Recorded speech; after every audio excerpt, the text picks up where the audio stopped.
Squishies, welcome back to another vlog. You may notice slight change in surroundings. That is because I am currently on vacation. Renting a cabin with my girlfriend and a couple of friends of hers. And basically just trying to squeeze in a filming where I can. And this is the place and the time I found able to do it. It will be very interesting working with the lighting on this one because I have the setting sun that way and shadow this way. But I don't know if you can hear the wind in the background, but anywhere else out here, there would be way too much wind. Anyway, this is Death Note Season 1, Episode 8, Glare, for commissioned vlog for Benny Blue. Benny... Shit.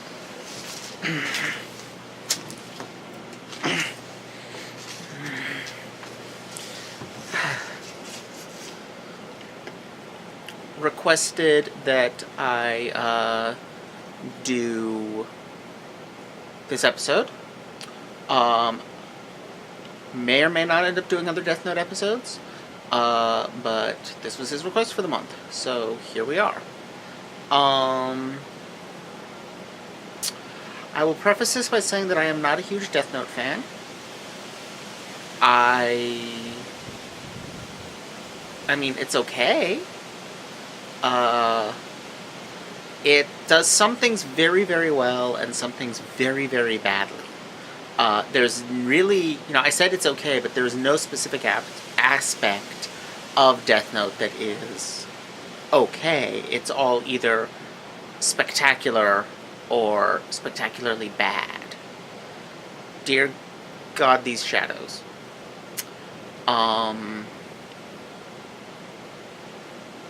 Anyway, Benny asked me to pay particular attention, and this is why he chose this episode, to the potato chip scene. So let's talk about that scene. This is, of course, probably the most famous scene in Death Note. I always forget that it takes as long to show up as it does, but that's because Death Note is jaw-droppingly padded. So very little actually happens between the beginning of the series and this.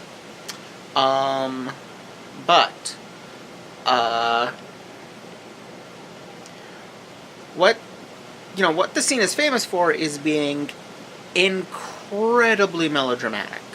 You've got a chorus, doing, like, very, epic sounding music. And the music in Death Note is fantastic.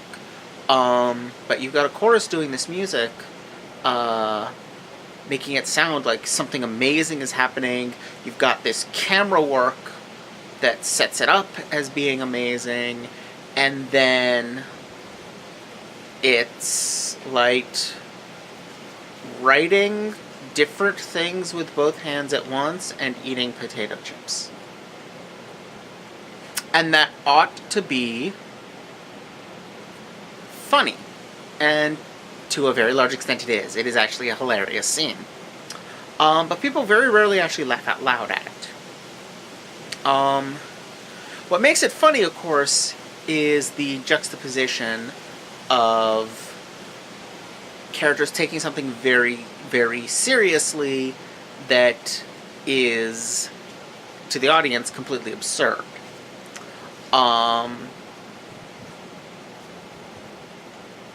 And it's actually interesting to note that I'm blanking on their names, but the mangaka of Death Note also did a series called Bakuman, which is the same kind of over-the-top, ultra-dramatic thing, but it's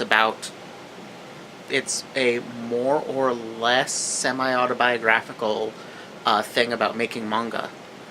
And They have a bit in there where they talk about exactly this kind of humor.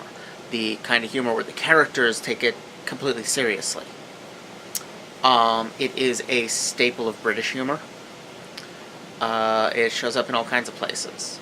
It's very common in sitcoms. It's a very common form of humor to juxtapose the serious character and the silly situation. So that makes the scene kind of funny.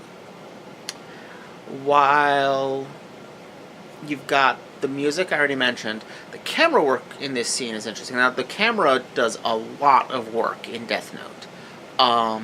Most of the dramatic scenes in the series, from a strict animation standpoint, what is happening in this scene, are boring.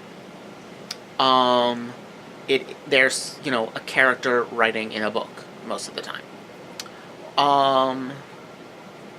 But there's not a ton of motion involved. There's, in terms of the action, not that much. And I'm not even talking about action in the sense of car chases and violence. I just mean action in the sense of anything happening on this, on anything being done by the characters or anything moving. There's actually very little of that. So the music and the camera have to step up. The camera creates motion by moving. It swoops, it shakes, it does dramatic zooms. All of that helps to create a sense of action in a scene where very little is actually happening. Meanwhile, the music, I've already discussed, it's, this swelling, epic sound, something clearly very dramatic is happening. The chorus and the harmonies it uses are very reminiscent of religious music, so it hits that register. It's,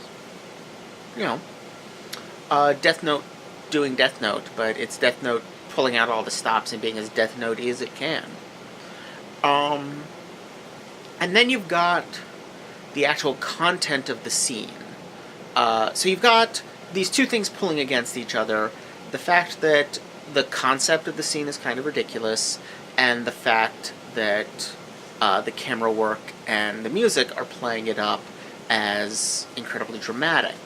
And then you've got a third element, which is the plot, which is what's actually happening at this point. And how one takes that depends very heavily on the degree to which one accepts the premise of Death Note. And I am actually not talking about the Death Note itself. Magic is a premise that we accept in a lot of things. The Death Note is presented, its rules are given, it's stated to be magic, and we're good. What I'm talking about in terms of the premise is this cat and mouse game. This idea that Light and L are always thinking 12 moves ahead in a 19-dimensional game of chess, and constantly trying to outwit each other, and constantly trying to figure out what the other one is doing. It's something that some people find very appealing. I myself find it palls rather quickly. It very quickly gets into the realm of there is no way you could possibly have known that. You got lucky. As with this, in order to believe this, we have to believe that prior to the cameras being installed, Light bought a bag of potato chips, very carefully opened it without tearing it, took out all the chips, put a $40 mini TV inside it, put a bunch of, however many remaining chips would fit on top of that, and then resealed it somehow, and then left it on a shelf with no idea if his sister or his mom or his dad might get, a little hungry one night and open up the potato chips and be like, why is there a TV in here? But no, he happened to prep that, and that happened not to happen in time for this nonsense in this episode. It's a little far-fetched, and the issue is that it's far-fetched in a different way from the way the Death Note is far-fetched. The Death Note simply asks us to accept some magic in the premise.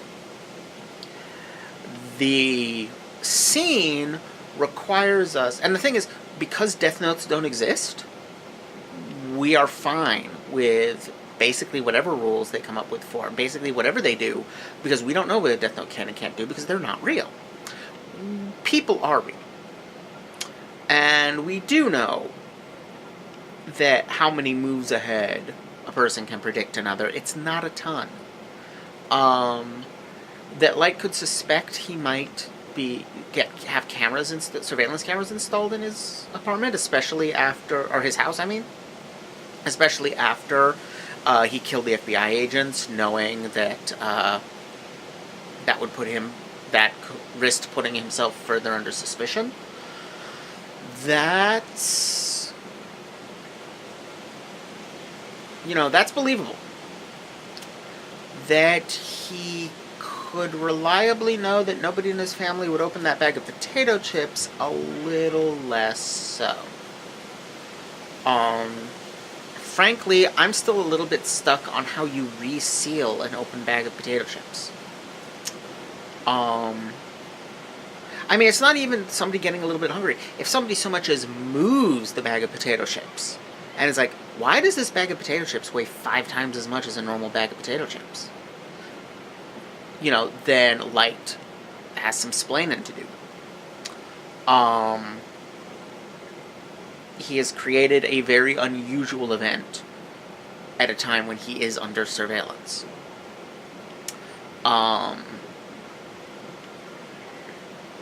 But that's the thing, is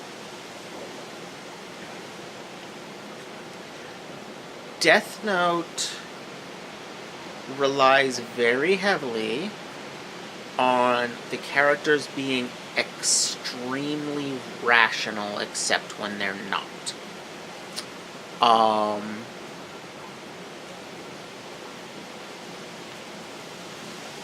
People have defined patterns of behavior. They don't stray from them much. Give an example from this episode. L concludes that Naomi can't have committed suicide because he knows her, and so she doesn't seem like the kind of person who would. The problem is, Light used the Death Note to compel her to suicide, which means it is in fact possible for her to commit suicide. This is a distinct failing of both Light and L, that they are not good at accounting for emotional effects. Something like a suicide is not a failure of reason. You can't reason yourself out of, severe depression. And so, and to an extent that's just how they're characterized, but at the same time we see with other characters, the show has a definite bent in suggesting that the more rationally minded, thinking 12 moves ahead character is better than the others. And we especially see that as we get into Misa, whenever she shows up. And yeah, if Benny commissions more episodes of this, I will have things to say about the depiction of Misa.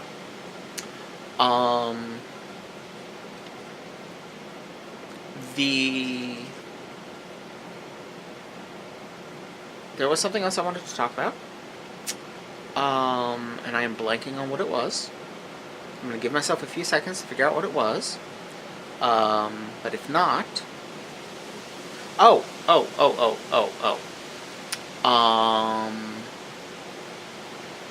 It was something to do with light. And... Oh, yes. Okay, so one thing that the show does a lot, and it notably does it in the